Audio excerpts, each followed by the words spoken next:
بسم اللہ الرحمن الرحیم۔ آج ہم سورۃ البقرہ کی آیت نمبر 53 اور 54 پڑھیں گے۔ واو کا مطلب اور، اس کا مطلب یاد کرو اس وقت کو جب آتینا ہم نے عطا کی موسیٰ کو الکتاب کتاب۔ واو کا مطلب اور، الفرقان فرقان کا مطلب ہوتا ہے فرق کرنے والی۔ لعلکم لعل کا مطلب ہوتا ہے شاید، یا اس کا مطلب ہوتا ہے تاکہ۔ لعل کا مطلب کیا ہوتا ہے؟ شاید، یا اس کا مطلب ہوتا ہے تاکہ۔ کم کا مطلب کیا ہوتا ہے؟ تم، شاید کہ تم، یا تاکہ تم تہتدون تم ہدایت پاؤ، تم ہدایت حاصل کرو۔ تو اللہ تعالیٰ نے جو بنی اسرائیل پر انعامات کیے تو ان کا سلسلہ جاری ہے۔ تو اللہ تعالیٰ نے یہ بھی بنی اسرائیل پر یہ نعمت ان کو دی، یہ احسان کیا کہ ان کو کتاب عطا کی اور فرقان عطا کی۔ کتاب سے مراد تورات ہے، اور فرقان سے مراد یا تو یہ کتاب ہی ہے، اس لیے کہ اللہ تعالیٰ نے قرآن مجید کو بھی اور تورات کو بھی فرقان کہا ہے۔ اس کا مطلب یہ ہوتا ہے حق اور باطل کے درمیان فرق کرنے والی چیز۔ تو چونکہ جو معیار اللہ نے نازل کیا ہے اس سے بہتر حق اور باطل کے درمیان فرق کرنے والی کوئی چیز نہیں ہو سکتی، اس وجہ سے اللہ تعالیٰ نے تورات کو فرقان فرمایا۔ یا اس سے مراد حضرت موسیٰ علیہ السلام کو جو معجزات عطا کیے تھے وہ ہیں کہ اللہ تعالیٰ نے حضرت موسیٰ علیہ السلام کو کتاب بھی عطا کی اور اس کے ساتھ ساتھ معجزات بھی عطا کیے، اس لیے کہ جو معجزات کو تسلیم کر لے گا وہ صاحب ایمان کہلائے گا، اور جو معجزات کو تسلیم نہیں کرے گا تو وہ صاحب کفر ہوگا، یعنی وہ اہل کفر میں سے ہوگا۔ تو حق اور باطل کے درمیان فرق کرنے والی چیز وہ معجزات تھے۔ اور تیسرا اس سے مراد شریعت کے احکام ہیں کہ تورات بھی عطا کی اور تورات کے اندر شریعت کے احکام بیان کر دیے۔ تورات جو ہے اس کا لفظی مطلب ہوتا ہے قانون۔ تورات کا لفظی مطلب کیا ہوتا ہے؟ قانون، یعنی شریعت کہ جو حق ہے اور جو باطل ہے، جو حلال ہے جو حرام ہے، اس کو حق اور باطل کے درمیان، حلال اور حرام کے درمیان تمیز کرنے والی چیز، تو وہ احکام شریعت ہیں، اس سے مراد یہ فرقان ہے۔ تو گویا کہ فرقان سے مراد تین چیزیں ہوئیں، ایک کتاب، دوسرا معجزات، اور تیسرا احکام شریعت۔ تو اور یاد کرو اس وقت کو کہ جب ہم نے موسیٰ کو تو کتاب عطا کی اور فرقان عطا کی تاکہ تم ہدایت حاصل کرو، تاکہ تم راہ پاؤ اور تمہارا اللہ کے ساتھ تعلق قائم ہو جائے۔ واو کا مطلب اور، اس کا مطلب جب، اور اس کا جو مفہومی مطلب ہے جیسے میں پہلے بھی عرض کر چکا ہوں۔ اور یاد کرو اس وقت کو کہ جب قال کہا موسیٰ نے لِقَوْمِهِ اپنی قوم سے۔ یہ بات میں نے پہلے بھی عرض کی ہے کہ جب قال کے بعد لام آتا ہے تو اس کا مطلب سے ہوتا ہے، یعنی موسیٰ علیہ السلام نے اپنی قوم سے کہا، یا قومی اے میری قوم، اے میری قوم۔ یہ جو یا ہے یہ حرف ندا ہے، کسی کو بلانے کے لیے، پکارنے کے لیے، اپنی طرف متوجہ کرنے کے لیے یہ بولا جاتا ہے۔ تو فرمایا یا قومی اے میری قوم، انکم، انا کا مطلب بے شک، کم کا مطلب جیسے یہاں پر ہم نے پڑھا بے شک تم، ظلمتم تم نے ظلم کیا، تم نے ظلم کیا، انفسکم اپنے آپ پر، جب موسیٰ علیہ السلام نے اپنی قوم سے کہا کہ اے میری قوم، بے شک تم نے اپنے اوپر ظلم کیا ہے. ظلم کیا کیا؟ باتخاذکم العجل. عجل کہتے ہیں بچھڑے کو. اتخاذ کا مطلب بنا لینا، پکڑ لینا.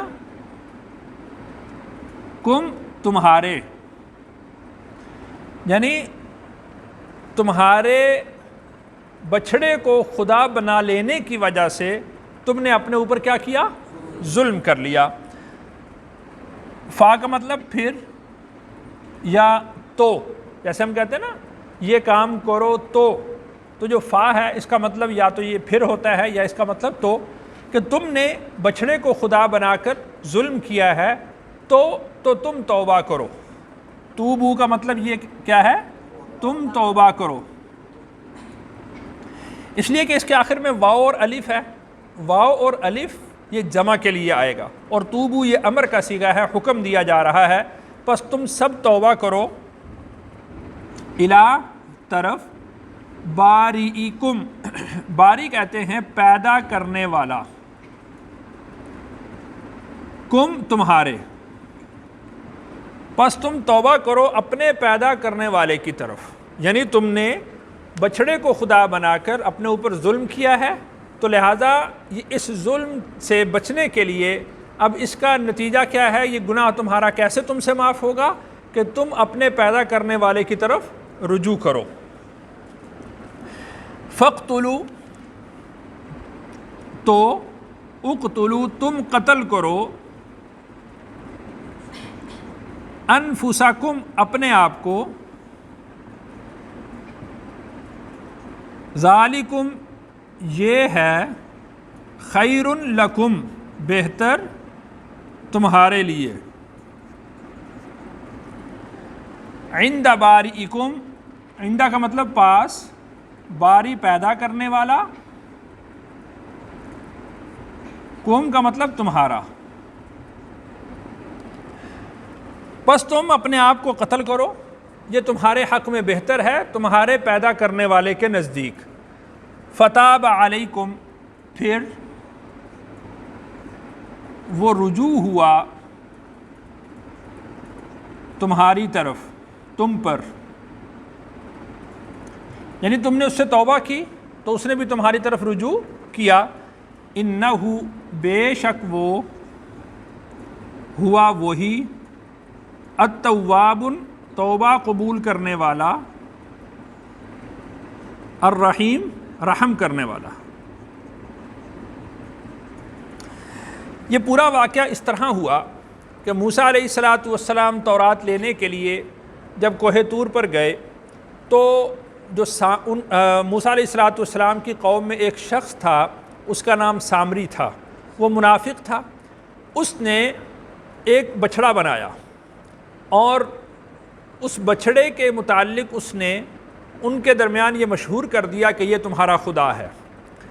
دراصل جب موسیٰ علیہ السلام اپنی قوم کو لے کر فرعون سے لے کر آ رہے تھے، ان سے نجات دلا کر لا رہے تھے، تو راستے میں انہوں نے ایک قوم دیکھی تھی کہ جو وہ بتوں کو پوجتے تھے.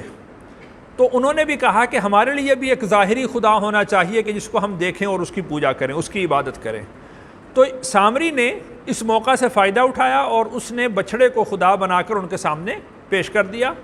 اب جب اس نے کہا کہ یہ تمہارا خدا ہے تو موسیٰ علیہ السلام تو وہاں پر موجود نہیں تھے. موسیٰ علیہ السلام تو طور پر اللہ سے ملاقات کے لیے، تورات لینے کے لیے گئے ہوئے تھے. تو اور پیچھے حضرت ہارون علیہ السلام کو اپنا نائب مقرر کیا تھا. تو جو بنی اسرائیل تھے وہ 3 حصوں میں تقسیم ہو گئے.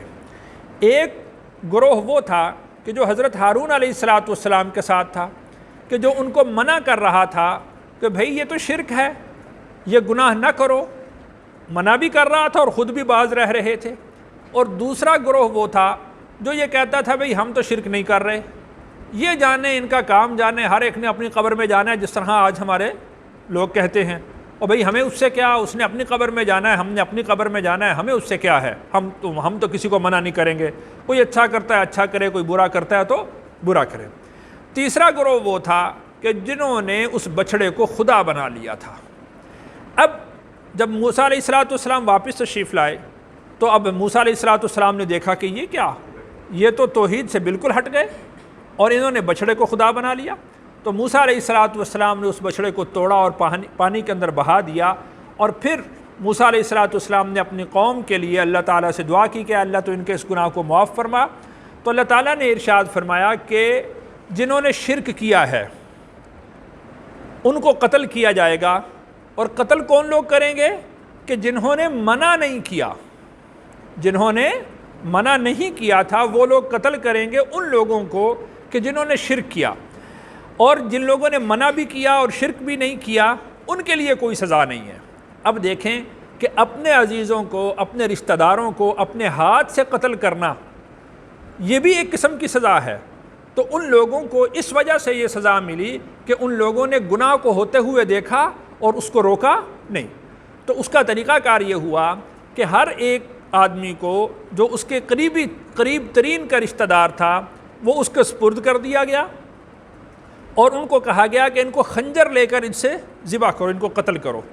تو اس طرح سے 70,000 بنی اسرائیل کو ان کے ہی بھائی بندوں نے قتل کیا۔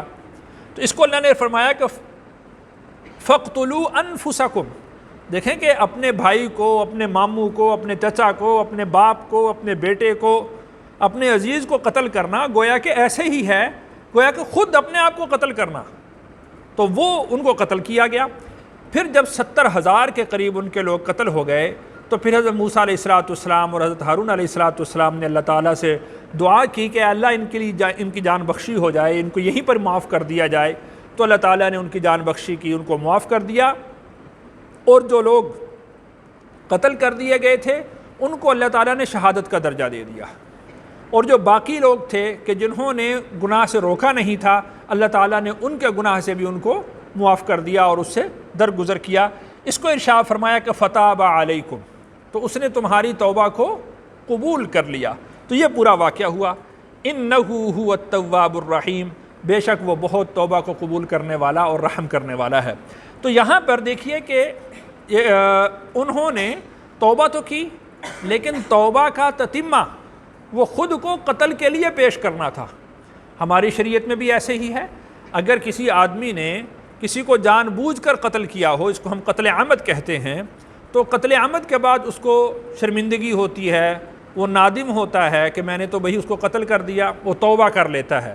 تو توبہ تو اس نے کی، لیکن ابھی اس کی توبہ مکمل نہیں ہوئی جب تک کہ یہ خود ان مقتولین کے ورثاء کو یا اپنے آپ کو پیش نہیں کر دیتا، بھئی میں تمہارے سامنے حاضر ہوں، مجھ سے قتل ہو گیا تھا، میں نے توبہ کر لی ہے، اب جیسے تمہاری مرضی ہو تم ویسے کر لو۔ چاہے تو وہ اس سے فدیہ لے لیں، چاہے تو اس کو بدلے میں قتل کر دیں، چاہے اس کو معاف کر دیں، یہ مقتولین کے ورثاء کا حق ہے۔ تو اس طرح سے اس کی توبہ مکمل ہوتی ہے۔ تو یہاں پر بھی ان کی جو توبہ تھی وہ اس طرح سے مکمل ہوئی کہ وہ لوگ اپنے آپ کو قتل کے لیے پیش کریں اور ان کو قتل کر دیا جائے، تو پھر یہ ان کی توبہ قبول ہوگی۔ اللہ تعالیٰ سے دعا ہے اللہ تعالیٰ مجھے اور آپ کو سمجھ نصیب فرمائے۔